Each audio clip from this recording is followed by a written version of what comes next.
સમાચાર મહેસાણાથી પ્રાપ્ત થઈ રહ્યા છે કે જ્યાં ચોર ટોળકીએ કર્યો પથ્થરમારો।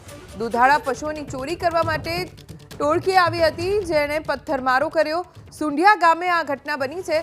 પશુઓની ચોરી કરવા માટે રાત્રિ દરમિયાન ટોળકી આવી, ખેતર માલિક જાગી જતા ટોળકીએ પથ્થરમારો કર્યો।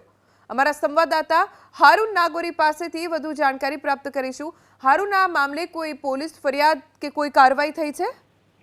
મહેસાણા વડનગર તાલુકાના સોંઢિયા ગામની ઘટના છે। મોડી રાતે આ ઘટના બની છે। મોડી રાતે ગામની અંદર પશુ ચોરવા માટે ટોળકી આવી હતી, ત્યારે ગામ લોકો જાગી ગયા હતા। જો કે ગામ લોકો જાગી ગયા જે પશુ ચોરવા ટોળકી આવી હતી એટલે પથ્થરમારો કર્યો હતો, જેના કારણે સ્થાનિકોમાં ભય ફેલાય છે। મહેસાણા જિલ્લામાં અવારનવાર આ રીતે ચોરીની ઘટના બને છે અને પશુ ચોરવાની ઘટનાઓ સામે આવેલી છે।